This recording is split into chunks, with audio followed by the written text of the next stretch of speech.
So in our last video, we were having tow issues, and we were talking about that.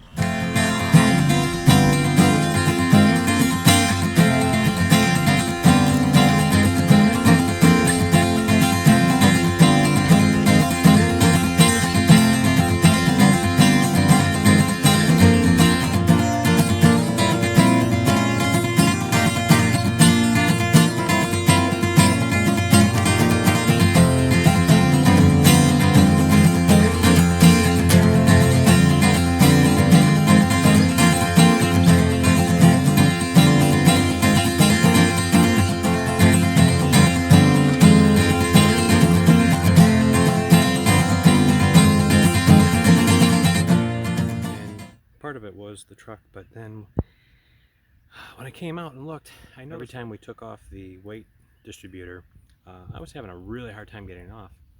And then I started looking, and this is actually on an angle, and it's not supposed to be. So I measured, and on the entry side of the coach, it is at 21 inches. And on this side of the, 22 inches, and on this side of the coach is at 21 inches, but at the bottom's at 22. So to correct that, I'm just going to readjust it. But the guy that installed this at Gander Mountain obviously didn't measure or care, because I mean, it's way off, and yes, that would cause the trailer to be all over the place and push the truck around. So we're going to change that and see how it goes.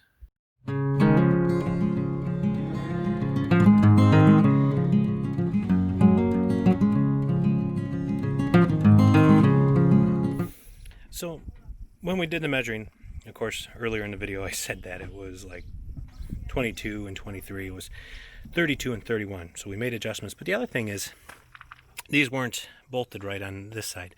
So they were bolted down here, and on the other side they were bolted just like it is here, causing, well, a lot of problems getting the weight distributor off. So made the adjustments there, and hopefully she'll now tow better. So 4th of July weekend is next weekend. Today's Sunday, the whatever it is, 27th, 28th, something. We're up at the lot now. We're bringing all the stuff that we had at Betsy's mom's place from our diesel pusher. And so it's really hard, because going from a 38-foot diesel pusher with a ton of basement storage to a travel trailer with, we got the storage under the bed, which is pretty standard, but then we do have the two storages in the slide, which help, but still, it's not what we had before. So we're used to having a ton of stuff. Now we have to go through, see what we can take, what we can't take. So right now, because we're leaving late Friday, we went ahead and we're just putting the pots, pans, stuff like that in now, and then we'll go through and see what we really need that's still in storage. So we have the big, zero gravity lawn chairs, and we could put them under the bed. That would be fine. It seems like a lot of work to constantly move them. So basically what I'm going to do is we're just going to go ahead and keep them in the back of the truck. More than enough space there. We can put the third row down, or even take that out, because we're never going to use the third row that I'm aware of. Maybe we will, maybe we won't. And then for the stuff that we don't use all the time, that was the main reason that we got the car top carrier, is just to throw in all the extra stuff. And that's the stuff that we don't have to access all the time, because it's not that easy to get to. The truck sits high, and I'm going to purchase one of those little ladders that clip onto the tire here, so I can get up there, access what we need, and be done with it. Buying a used trailer, we knew she wasn't going to be perfect. As you can see, the power cord there for to plug in the umbilical cord, as you would, is bad. So that's getting replaced, but that's not what I'm going to talk about right now.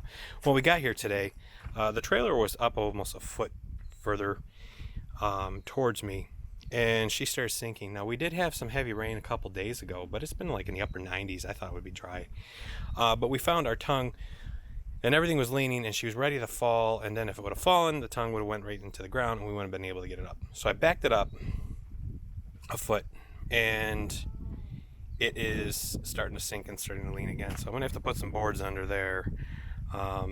We were at the storage place with the diesel pusher only a couple rows over. Matter of fact, I believe where that toy hauler is on the other side of that Cherokee was our spot. We've been having a lot of rain, thunderstorms all night, even today. And there's like a little river kind of running underneath our coach.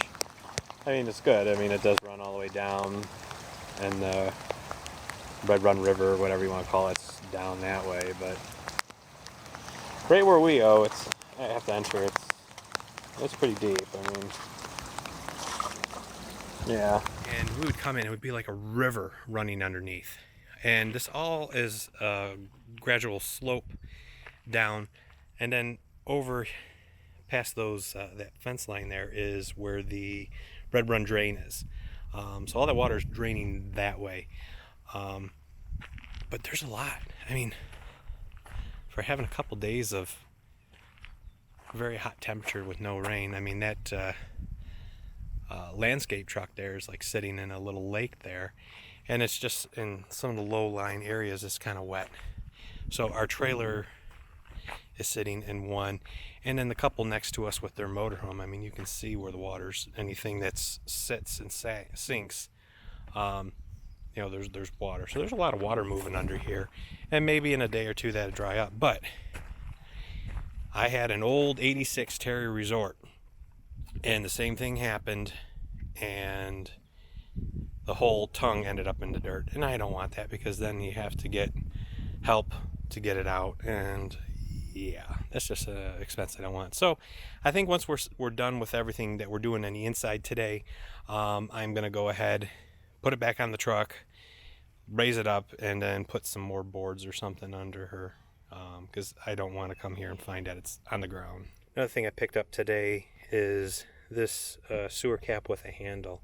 I'm starting to have a lot of pain, maybe it's arthritis, I'm not sure, in my hands, and just grabbing it and turning it kind of hurts. So I found this online, and I'm hoping that it'll do the trick. I mean, it goes on and off so much easier with that grip handle. Plus the one that was with the trailer, well, it wasn't with it when we bought it, so definitely needed one. But this one was like $1 more for that handle, and I thought, you know what, for $1 more, this sounds so much more convenient. So we'll give that a whirl and see how that goes, and then we'll report back to you on that. Hi, Piper. Well, you playing with the toilet. Oh, I got it. You got a Band-Aid. Did you get a boo-boo? Or you're just wearing a Band-Aid because Band-Aids are cool? No, it's far down. You have to come this way, Piper. All right, Daddy has to do a couple more things out here, and then I'm going to come in and we're going to get some stuff done, okay? Yeah, Daddy's coming in here. Another thing we just decided to do is, this had those little cheap folding legs on this table, and it was wobbly, they were falling apart, the table was constantly falling.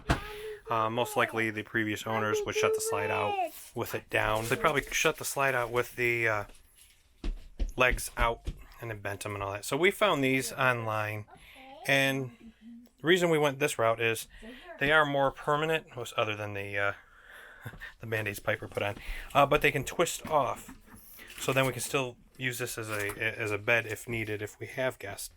And the other thing that was nice about these is up here, you can adjust these for different lengths. I didn't put all the screws in, as you can see, because my drill just died, and since we're out here in the storage lot and I have no electricity, I cannot charge the drill. So I'm gonna have to charge that and finish that, and we'll probably do that in one of the evenings when we're up camping. So this coming weekend we're going up to Lucerne, Michigan. That's kind of north of Rose City. Friends of ours have property there, so we're going to stay there, and the DeSable River's not that far, so we're going to do some tubing. I haven't done that in a million years, and so it's going to be a new experience for Piper. Yeah, it should be fun. be a good first big trial run on this coach, since we haven't actually camped in it other than in the driveway. In previous videos we talked about we had no 12 volt system in here when it wasn't plugged in. What we found out is that the light, there's a little light that's supposed to be there on like a little hinge. It was melted. I mean, the wires were fused together and everything, and it was causing you know, the fuses to break, to pop. And so I went through and finally took things out, took that out, seeing that the wires were melted. So the new one's coming today. But once we disconnected that, now we have full power in the coach again. So that must have like the main 12 volt running through it to the back of the coach. That's the only thing I can think of, because now we have lights, we have the fridge, and everything's working again. We can operate the slide outs. Before, we couldn't get the slide outs out. So right now we only have it partially out while we're doing work, because the people that store their motorhome next to us have their car there right now. So I don't want to put it out and bump their car. Plus it's Sunday. They're going to be coming home soon in their motorhome, I'm sure, because that's usually when we run into them. So we'll do a video on the new light. It was pretty cool looking, and it kind of goes with the decor. So it was a very exciting find. So I forgot to do a video on this a couple of weeks ago, but we put the new mirrors on the truck. The old ones, they were pretty wore out. They didn't want to expand anymore, so these ones expand and get a little bit more visibility, because they are, you know, bigger than the original factory mirrors. Until next time, happy trails.